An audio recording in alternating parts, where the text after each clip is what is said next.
You can scream and shout with all your might. Scream, shout, whine, cry, snivel, wham, wham, wham, wham. Dig in your heels and hold on tight. Shove your opinion up your ass, that way your head has something to keep it company.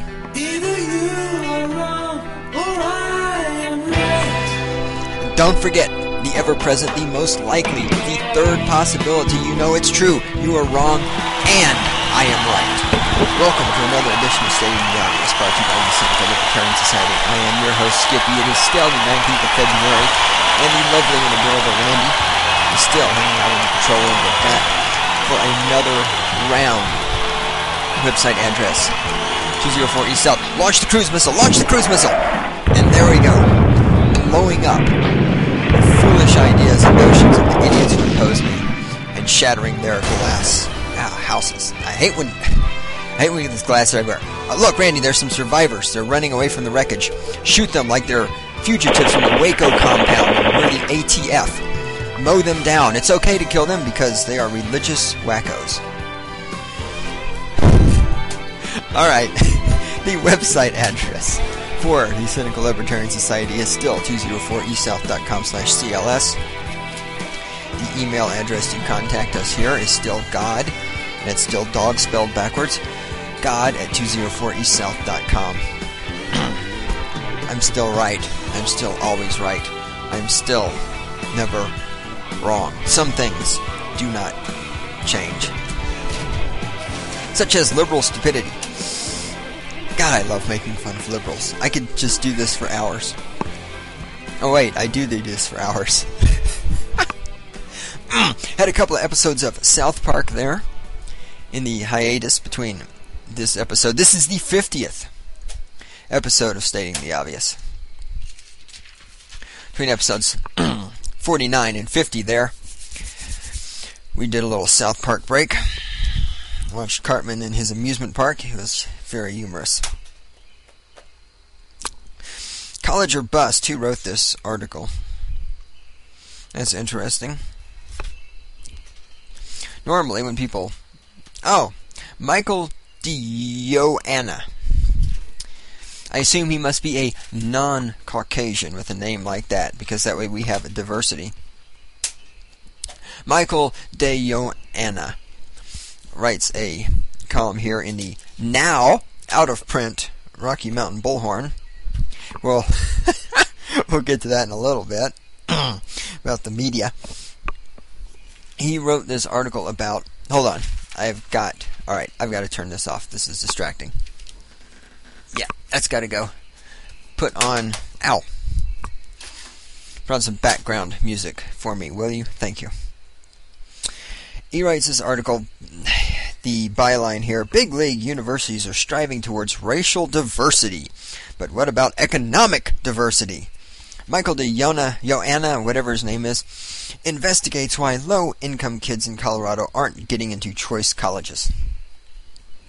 Some of you can already see where this is going and what's wrong with this, but for those of you that are stupid, I'm going to hold your hand and we'll go through it. He writes, Eugene Tobin, a researcher for the Andrew W. Mellon Foundation and former president of Hamilton College in New York, has found that hardworking students from low-income families, those that earn roughly $30,000 to $40,000 a year, are admitted to Ivy League schools, private liberal art colleges, and premier state universities at a notably lower rate than their wealthier peers. Quote, the idea would be this: American society and American education is a meritocracy. We want to believe that. The cream rises to the top, and that's based upon qualities of excellence that we value: hard work, stamina, intellectual acuity. Unquote. First of all, I'm rather shocked to find that $40,000 a year is a low income. I once made $40,000 a year. I don't anymore because now I work for the government. $40,000 a year is not low income. I don't know where that concept comes from. But the idea is that America's education is a meritocracy, and that the cream rises to the top. I have a news flash for you people out there. The purpose of colleges is not to raise cream. That's not what colleges are for. The purpose of colleges is to make money. Now, they may tell you their purpose is to promote understanding, or to serve the public, or to educate people for the future, or all this, but there's a hard fucking cold reality here, and maybe it's not understood by those of you who don't have contact with a college. The purpose of a college is to make money.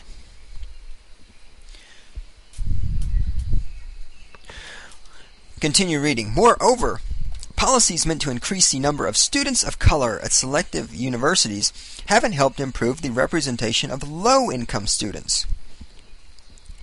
When it comes to the percentage of the population getting degrees, the United States currently ranks 7th in the world and is slipping. The nation's rankings in science and math are falling too. So diversity isn't just about what color you are, it's also how much money you make. Furthermore, yes, we're finally getting more minorities, but now we need more low-income minorities. The percentage of the population getting degrees, we rank 7th in the world. Does that really matter? I mean, how much of a college degree do you need to flip a burger? The truth of the matter is, as much as this may hurt your feelings, there are a lot of jobs out there where we need stupid, menial workers to do these things. Not everybody needs a college degree. I was having this discussion just the other day with a fellow college student, and I pointed out, and he agreed with this, that, when everybody has a college diploma, this makes a college diploma fairly worthless. This is exactly why we see, even now, people with college diplomas who are unemployed and people with college diplomas who are working for $8.50 an hour and all this other stuff. So what if we rank 7th in the world in regards to the percentage of the population getting degrees? What does this have to do with anything? Everybody doesn't need a college degree. As for our rankings in science and math falling, well, gee, there's no surprise. I mean, look at public school. Look at what they're teaching them. I mean, shit, they come to college, they don't know anything. I sit in these classes with these kids, and they have no fucking clue what's going on.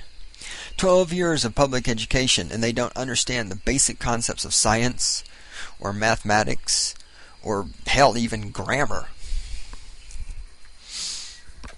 I continue reading.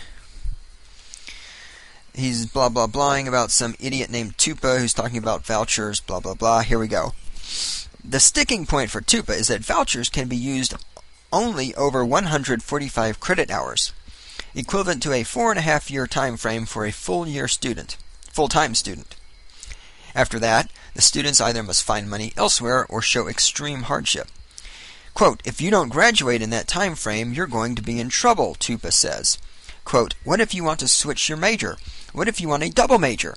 I just didn't think it was a good idea for the state to say we're going to limit the amount of education we can provide. Unquote.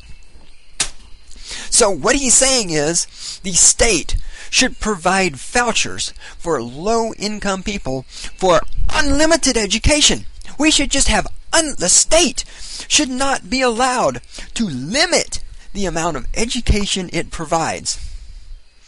Again, we see here the total, utter, complete disconnect that liberals have with economics.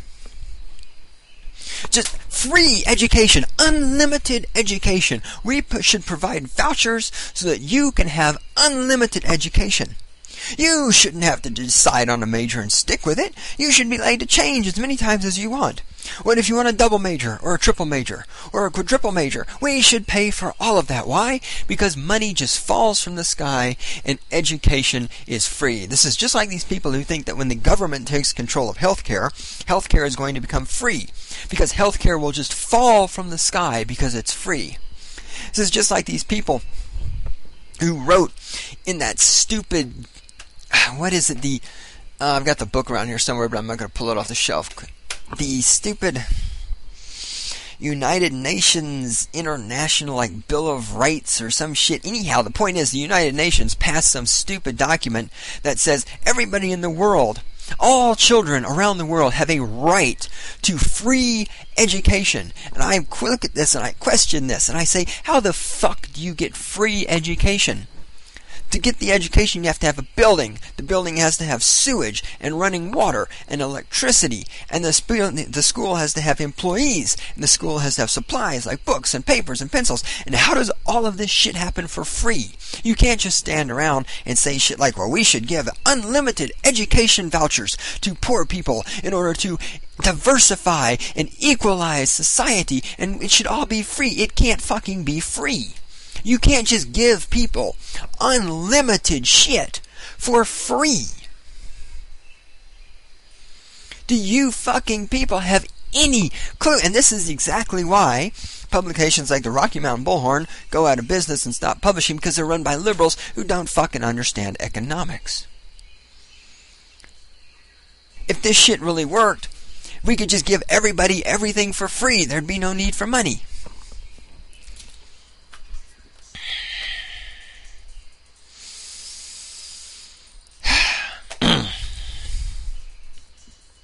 King, I continue reading, I'm not sure who King is, and it doesn't matter, he's some person. King cites a growing gender gap at colleges and universities nationwide, roughly 57% women to 43% men. Now, this is what, I should have read the paragraph in front of this. He says, quote, we've got to do something for males in particular. They're becoming the endangered species, unquote. Now wait! I thought men were evil. Men are rapists. Men are sex offenders. Men are child molesters. Men have started all wars. White men are responsible for every evil that has ever happened in the entire history of the universe. And now we're coming out saying why men are an endangered species. We must do something. And wait, I thought women were oppressed. I thought women were kept in the kitchen and downtrodden. I thought women had no future because of sexism. And now you're telling me that at colleges and universities nationwide, the gender gap is 57% women to 43% men. How the fuck can you goddamn bitches be oppressed when you outnumber us in institutes of higher education? Unless, of course, those institutes of higher education are totally failing, and you're coming out of them just as stupid as when you went in. Ah, yes, the poor oppressed women. Gosh, must be rough. I continue reading. If academically successful, low-income students were given the same preferences that, say, star athletes or children of alums receive, the ranks of low-income students would rise to at least 17% based on their level of qualification, Tobin says. Of course, the money would have to be there for them, too. Oh, now suddenly we've acknowledged money. But you see, there's a reason why athletes and children of alums are given preference over poor people. It's because athletes and pledged children... Was it pledge? No, what do you call them? What do you call it, Randy? I know the word, but... my brain hurts. Anyway, I can't remember. Anyhow, no, that's not it. Anyhow, the point being, athletes and children of alumni are given preference because those people bring money to the college. And as I pointed out a short while ago, the purpose of the college is not to enhance diversity or educate people or create fairness or any of these other liberal wet dreams. The purpose of a college is to make money. Because without money, you can't do all these other things like diversify and tolerate and educate and hate white men and all the other things that colleges do today. To do all those things, you need money. To bring in speakers to talk bad about white people, you need money. Because liberals always like to talk bad about white people, but only if they get a speaking fee. So to generate all the hatred and diversity and intolerance that colleges generate, you need money to do these things. And to get money, you need to either let in the children of rich people who will give you money, or you need to bring in athletes who will play sports so that middle class to lower class dumb white people who enjoy watching fat guys run around with a little ball will pay a bunch of money to watch that so you can make money. Okay, it's about money. College is about money. And picking up chicks. But mostly money. Tobin says, quote, they here refers to low-income students. They belong to a group who really have no advocate for them, unquote. Yes! Here we see it. This is a crisis in our society. Low-income people have no advocates. Nobody out there is advocating low-income people, other than, of course, the entire Democratic Party. Other than, of course, the entire welfare system established by the government. Other than the military, which takes people in, regardless of how much money they have, gives them a job. No. Nobody is advocating the poor people. Legacy students, that's what it's called.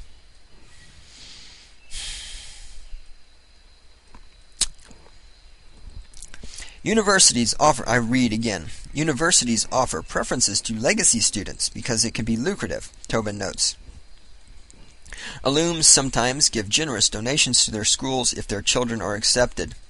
But Tobin says the practice should end because it challenges the idea that universities are meritocracies.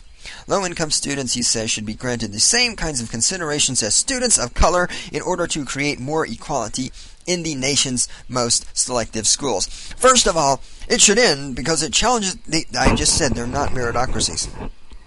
He thinks this practice should end. Well, who gives a fuck what he thinks? Why is what he thinks important? Diversity is not. You notice how the entire spiel, and this is nothing new for those of you who have listened to Stating Obvious before.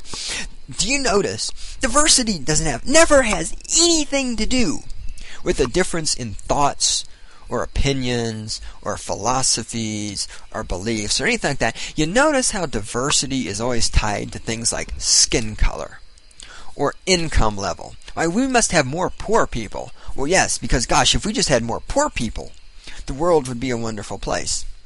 You see, this takes us back to the argument we just made in the previous edition of Stating the Obvious. White men are all the mass murderers in history, Adolf Hitler, Joseph Stalin, blah, blah, blah. No women have been mass murdering leaders of countries. And thus, we can safely say that if women ruled the world, everything would be wonderful. And I will submit that if you had as many women world leaders as men world leaders, you'd have just as many mass murdering world leaders. And this follows right in the footsteps. See, if we just had more poor people, we'd have more diversity and things would be different. No, they wouldn't. If you had more poor people who were world leaders, then you just have more poor people who are mass murdering world leaders. This idea that people are somehow different because of this is the whole point of diversity. I'm making little quotes in the air with my fingers. This is the whole point of liberal diversity, is that people are actually different from other people. People who have different color skin are different from white people. People who are poor are different from people who actually work for a living. People are all different in these little categories. That's the whole point of diversity. And then they come around and they say everybody is equal and everybody is the same and you can't discriminate. Well, now wait! If we're all different, if we all fit into these categories, if the world would be so much better if there were more poor people in school because poor people are somehow different from not poor people, if the world would be better if there were more women doing this because women are somehow different, and the world would be better if there were more black people doing this because black people are somehow different. In order for those things to be true, you also have to believe that women and black people and poor people and whatever kind of category you fucking idiots create are different somehow from other people. This does not reconcile with your assertion that all people are equal.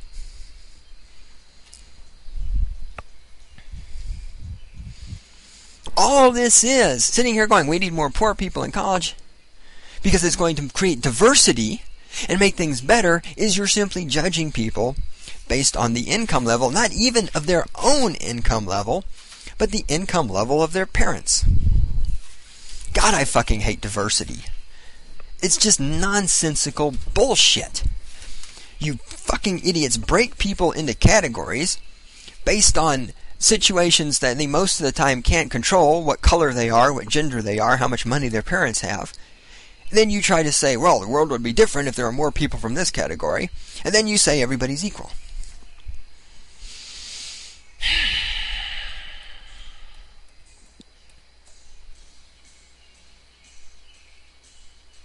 I don't even want to read this. Apparently, recently a Gallup poll was taken. And this poll reported that only 44% of all Americans believe the media can report information reliably and accurately.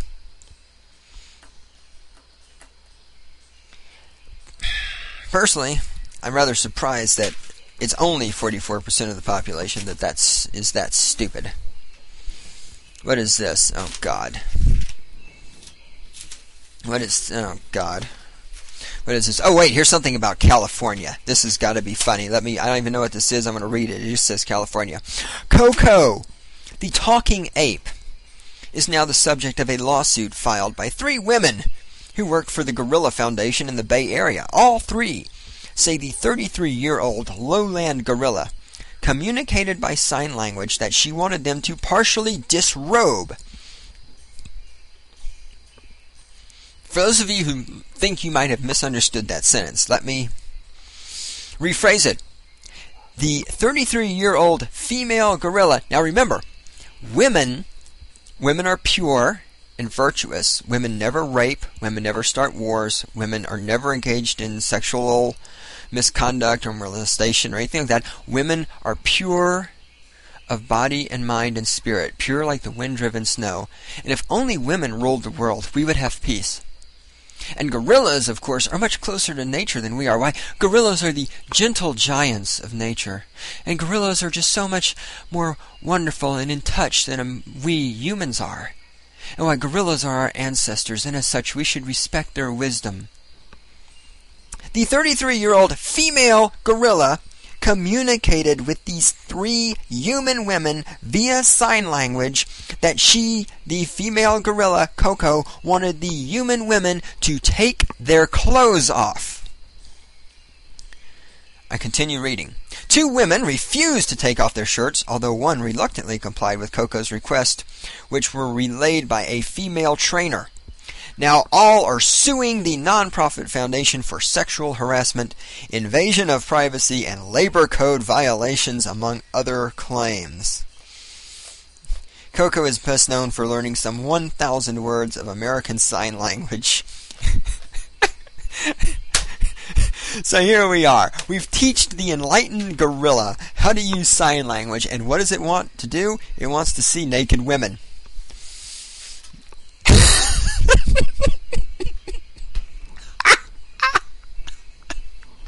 Give it an internet connection.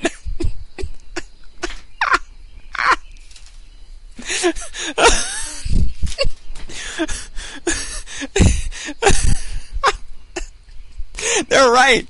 Gorillas aren't very different from people at all.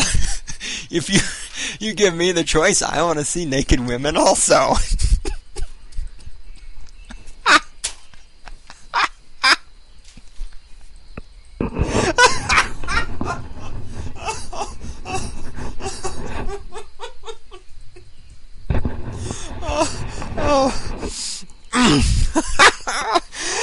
Oh.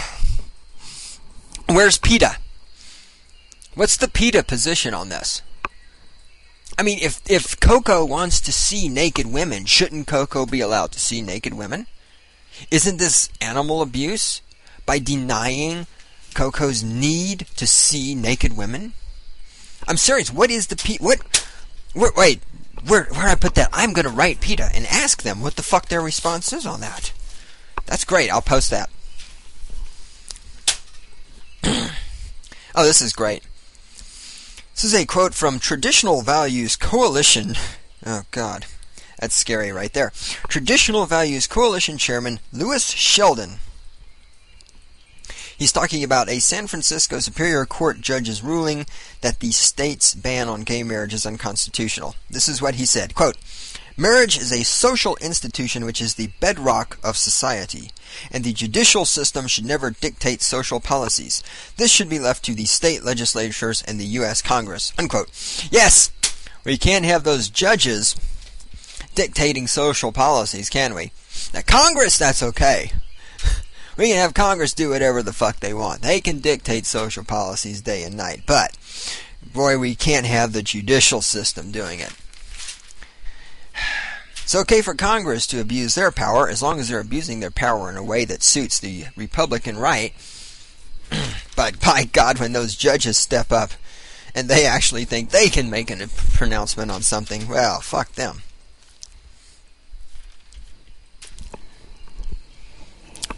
What's this? This looks short. I'm trying to do some short things here. Apparently, the Federal Aviation Administration received 52 intelligence reports prior to 9/11,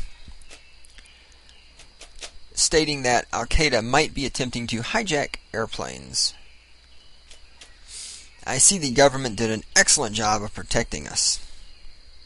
In that case, I sure will be glad when you people give the government control of healthcare. It's an interesting development a while back. Who did this? Let's see. Let's see. Gary Howe, yeah.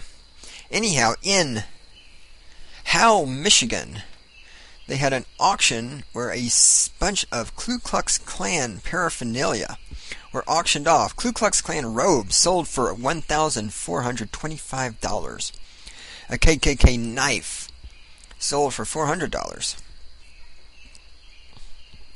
Now, as you might imagine, auctioning this stuff off brought the NAACP and other organizations who claim to care about black people out of the woodwork. It fascinates me that these liberals can get so upset about something like auctioning off. Does it say what he did with the money? Let's see. Does it say? No. It does say that one of the robes was bought by the Jim Crow Museum of Racist Memorabilia at Ferris State University in Big Rapids. Museum officials hope to use it to teach tolerance. Does it say? No, it does not say what they were going to do with the money raised by the auctions. Yeah, this is another thing I dislike about liberals. Liberals are people who believe that if you destroy... Now, I'm not glorifying the KKK, but these things are part of our history. We should not pretend that these things didn't happen. In fact, they still do happen. Senator Robert Byrd, congressman from West Virginia, was a former dragon in the Ku Klux Klan. He is now, of course, a member of the Democratic Party. The Democratic Party, of course, being the political party which arose from the Dixiecrats, which were, of course, the party which originated in the South in the opposition to giving black people equality. However, the black people and the Democrats have conveniently forgotten this information because it is embarrassing to them. That's probably what they're scared of, is that somebody's going to find a Ku Klux Klan robe with Robert Byrd's name sewn in the collar for identification purposes. Because, you know, when you send those out to the laundry service, it's a bunch of white robes. They all look the same. Folks, if we just pretend, we could destroy all the Ku Klux Klan memorabilia and pretend they didn't exist, but racism's not going to go away. The stuff is part of our history. Keep it, acknowledge it. You don't have to glorify it. There's a difference between acknowledging something exists and glorifying it. I suppose that to a liberal, that's confusing because you're stupid. And I don't have time to go there with you. This is interesting here. It says, according to this, the average GPA of all fraternity and sorority members at CSU for the fall 2004 semester is 2.86, which is 3% higher than the overall non-Greek population. So what is interesting about this is not that the Greeks are smarter than the non-Greeks. What's interesting to me is that the average GPA for college students at CSU is 2.86. Now, I'm sorry, but 2.86 out of 4.0 is not that impressive. And if these people are the future of America, we're fucked. And somehow or another, I don't think that integrating more poor people into this equation in order to achieve diversity, as we talked about at the beginning, is going to help anything. Shouldn't we work, instead of bringing more poor people in and finding money to pay their way through college, shouldn't we maybe think about finding a way to make the people in college right now a little less stupid? I mean, 2.86 out of 4.0, that is sad. That is truly, truly, truly sad. On the subject of sad, it's this. Our friend Hewitt again. This Carrie Hewitt, I hate to keep harping on the Carrie Hewitt drunken monkey purple martini, but I do it only because this was so, for those of you not around here tired of hearing about this, this was so much. I mean, this was all the media talked about for months, because this Hewitt guy is plastering his name all over the place. And as I've said, he is the only person whose actual name has been attached to this entire opposition to the drunken monkey and the purple martini. Nobody else's actual name is ever raised. He's the only one who's ever talked about. Quote, even Hewitt admits that Coleman and his purple martini might have been playing scapegoat to other recently opened bars. Hewitt says, quote, I'm afraid it will evolve into the drunken monkey, unquote. The high number of restaurants and bars in the downtown area is something Hewitt calls, quote, out of balance, unquote. A balance that could become more uneven if another tavern license is granted. According to a 2004 report by the Rocky Mountain News, Fort Collins has the fourth highest concentration of liquor license in the state, with 268 licenses, or 1 per 470 students. Quote, once you have that license, you can tweak your business any way you want to. These places are hijacking our downtown. It's dead in the day and drunk at night, unquote, says Hewitt. Folks, there's a reason why downtown Fort Collins is full of bars. It's because downtown Fort Collins is full of college students. College students do not want to buy handmade finger puppets of the nativity scene that were made in Peru. College students want to get drunk and fuck. You liberals do not understand economics at all, do you? Nobody wants the shit that is in the stores in downtown Fort Collins. Because there's nothing... How many times have I said this, Randy? At least 3. There's nothing down there that has anything practical or useful other than Ace Hardware. Nobody wants finger puppets from Peru. It's a college town. They want food, they want booze, they want music, they want women, they want dope. They need to get their GPA up above 2.86 because that's humiliating. If I was a motherfucking college student and I had a 2.86, I'd kill myself. But then again, I have standards, and apparently most college students don't. But Hewitt, this is your fucking target audience. This is your consumer base. You should figure, if this Kerry Hewitt guy had any fucking sense, he'd open a goddamn bar.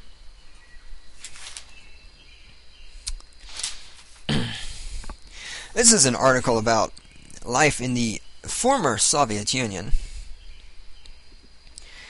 Most of this is irrelevant, but I want to just simply read the very last 3 short paragraphs. Kuptov, I don't know who Kuptov is, it doesn't matter. Kuptov also said that many older Russians raised in Soviet society are reluctant to accept responsibility for their own destiny. Quote, when Russians come to me, they say, Doc, I have a problem. Please find me a husband. How come you are not finding a husband for me? Here we are trying to convey the ideas of personal space, of personal responsibility for one's own life, and decisions that you make. Unquote. The Soviet Union is having problems getting people to take... they're not the Soviet Union anymore.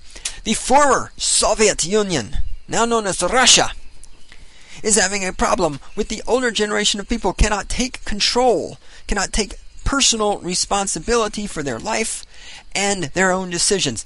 They're Democrats. It's a whole fucking country of Democrats.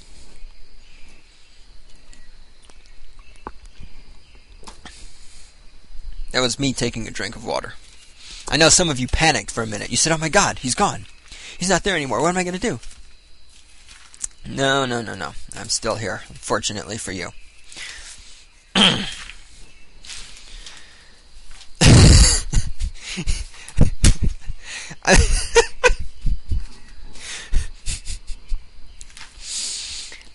There's an entire article in one of these issues, and we're not going to talk about the article, but it's just the point I keep making about how we say everybody is equal, how the liberals say everybody's equal, and they put everybody in categories. This is an article exclusively about gay Muslims. Look, I'm Muslim and I'm gay. I'm in 2 categories. Nobody can... This is my problem with liberalism. This is my problem with diversity and tolerance, okay? Other than the fact that it's stupid and it's bullshit. Nobody can simply be people. We don't have people anymore. We have gay Muslims. We have poor minorities. We have one-eyed Jewish people with hemorrhoids. No, we can't just... And then well, everybody's equal. Well, no, they're not. You just yourself have divided everybody up into little categories and then said, if I don't have a person from each category in the room with me, then I'm not being diverse and I'm an evil person. Why can't people just be people?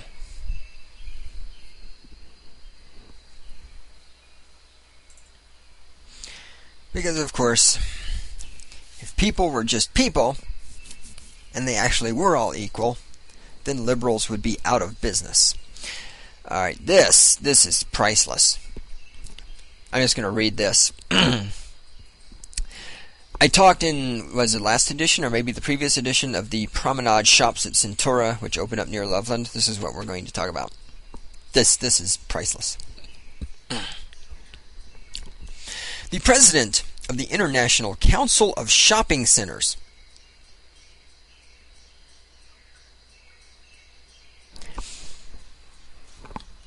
we live in a country that actually has an international council of shopping centers?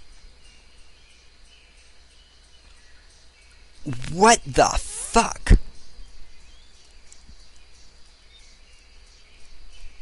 I'm just trying to wrap my head around this. We have real problems out there that need to be solved. Like, for example, the fact that liberals are not killed on sight. And lawyers. And mimes.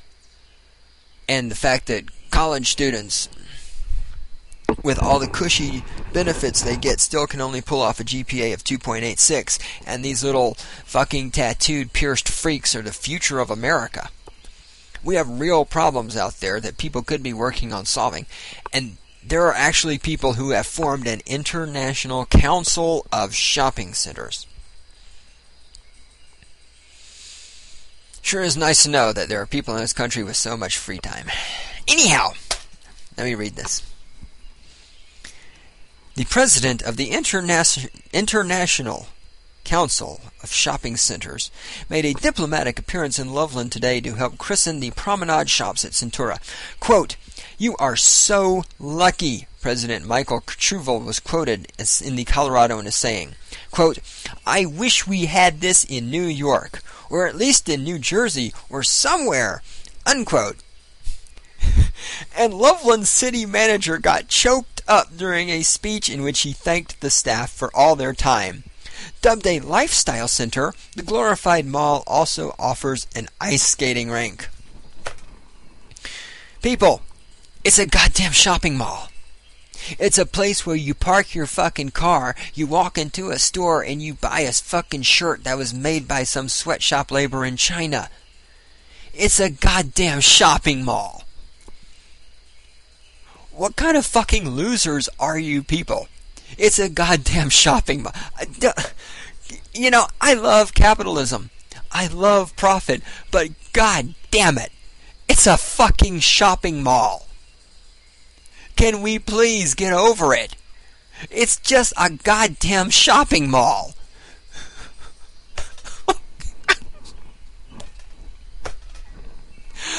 Oh, just kill me now. This is right next to an article written by David King. I'm not reading in the article because it doesn't matter. I'm just going to read the byline. The byline says, "The Bush administration wants to make it easier to put soldiers on our American streets."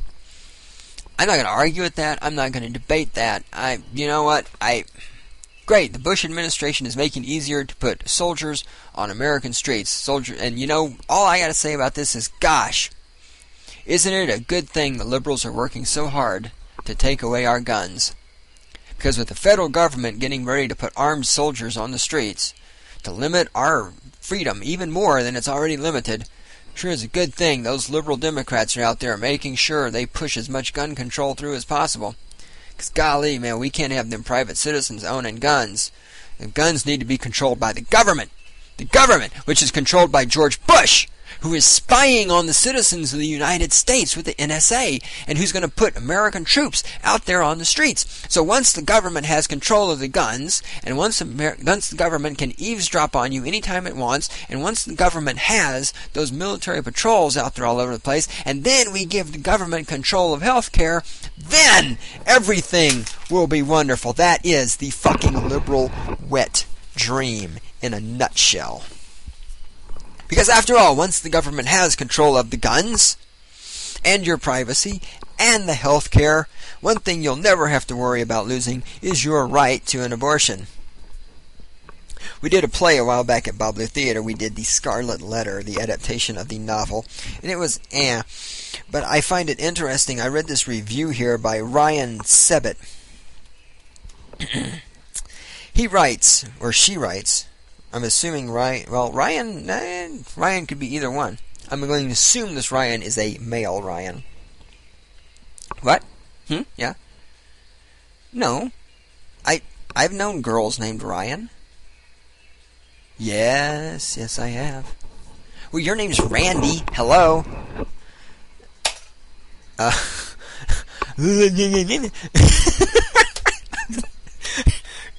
Randy's arguing with me that Ryan cannot be a girl's name.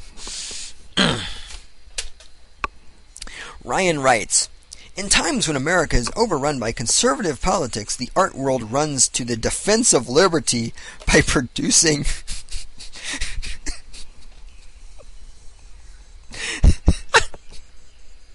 Yeah, the art world is really counteracting the atrocities of the Bush administration.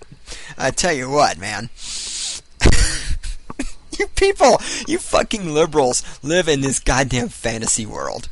Do you people really think that doing a goddamn play is turning back the tide of fascism? You people are this is why you liberals are so fucking confused. You can't tell the difference between running your mouth and actually doing something. This is why you people think that raising awareness makes a difference. I raised awareness for AIDS. I gave a speech about AIDS. I donated $5 to the AIDS campaign, and I'm wearing a little ribbon. Okay, great. You fucking care. How many people don't have AIDS anymore? How many people with AIDS are actually fucking cured because you care? Not a goddamn one. Blah, blah, blah, blah. Talk. No fucking action. You liberals are terrified the federal government led by George Bush, the evil great one, who masterminded 9/11 all by himself because he's a criminal mastermind and yet is too stupid to form complete sentences. You people think the government led by George Bush is going to come and take away all of your freedom, take away your privacy, take away your right to an abortion. So what is your response? Well, let's let the government control healthcare and give the government all of our guns. Yeah, because then everything will be wonderful. Do you people have any fucking connection between your head and your ass? You do, because your head is shoved right up there. That was a trick question.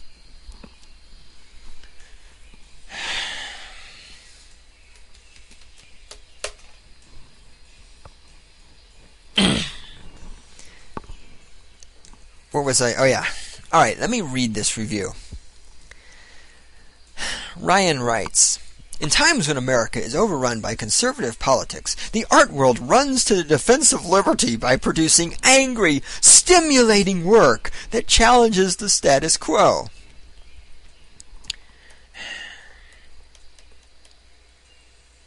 For instance, the Vietnam War spawned the musical Hair, in which actors protested the war naked, while the Reagan years gave rise to hardcore punk rock, which invited young people to scream insults at the government. Now, as women's rights are endangered by America's conservative majority... I can't read this with a straight face.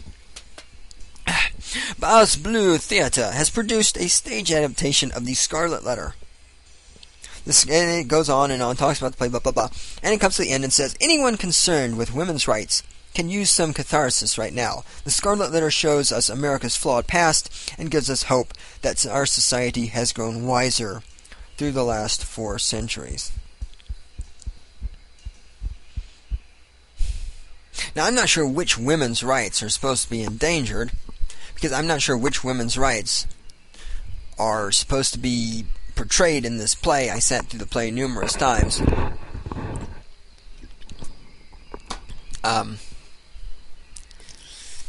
We talked about this before when I mentioned that movies aren't real.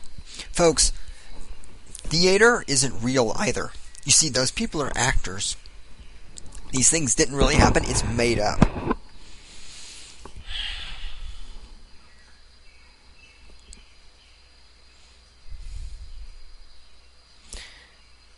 Right.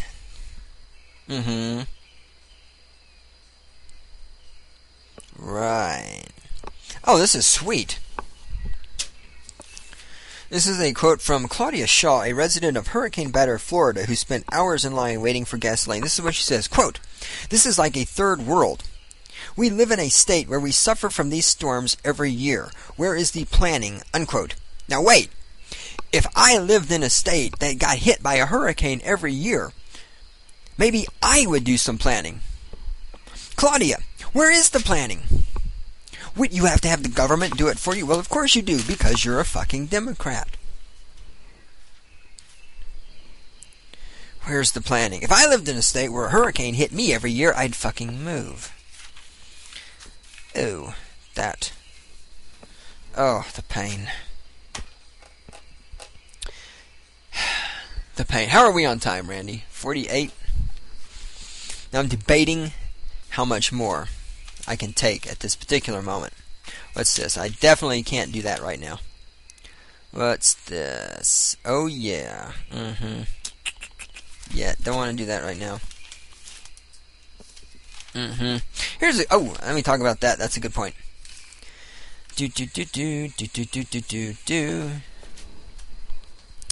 I talked in the last edition, I think, about the concept that we need to get rid of the drinking age, or at least lower it substantially. And I talked about the online college course that CSU students are supposed to take to learn to drink responsibility, with its diverse and multi-ethnic cast of made-up and fictitious characters, because the internet is not real. Here's an interesting point.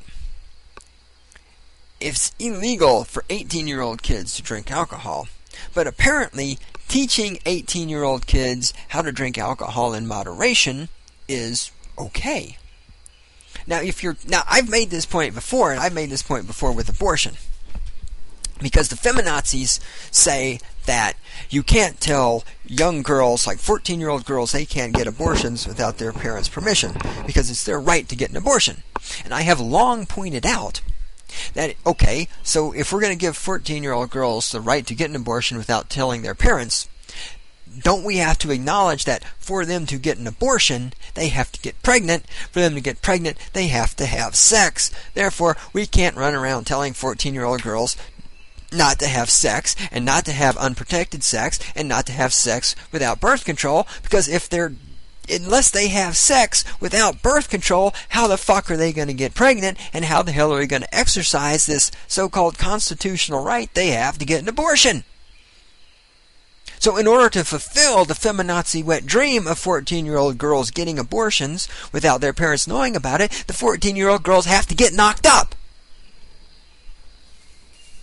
Now, the CSU wet dream, in the spate of all of this Samantha Spady and alcohol death crap, is that they're going to educate all the 18-year-old college freshmen how to drink responsibly. But if you're going to teach the 18-year-old college freshman how to drink responsibly, doesn't that mean they have to drink? And if they're drinking, isn't that illegal? So isn't CSU saying to the 18-year-old kids, go out and drink, but drink responsibly, even though it's illegal to drink alcohol when you're 18? You gotta wonder what goes through the minds of these people. Loveland Police Chief Luke Hecker eased up the department's grooming policy today by allowing officers to sport goatees. The decision comes following a trial period to ensure it wouldn't impede the officers from doing the job in any unforeseen way. Quote, "It's cooling off the ultra-military look," unquote, Officer Charlie Wilson told Loveland's Reporter Herald. Really want to cool it off? Drop the SWAT team and the guns. Wow, isn't this great? Police officers in Loveland can now sport goatees, and this way their mouths can look like women's vaginas. Along with piercing and tattooing, this is another thing I don't understand. Why do men want to have a goatee? Why would you as a man want your mouth to look like a woman's vagina? Now, if you're homosexual and you like that, I understand. I'm not even condoning it. I'm asking, why would you want this? Well, wait, if you're homosexual, why would you want your mouth to look like woman's vagina? Because you're not interested in women's vagina. Even that argument doesn't make sense. See, so you can't even say that people with goatees are homosexual because you can't even, because why? That doesn't make any sense. Homosexual men aren't interested in vaginas. So what the hell? I don't get the whole goatee thing. It ranks right up there with the piercings and the lip rings and the bones sticking out of the forehead and stuff. And these people are the future of America. God, they're fucked. They have a 2.86 GPA. And they are the future of America. And we're screwed. Alright. We got work to do around here. We'll be back when we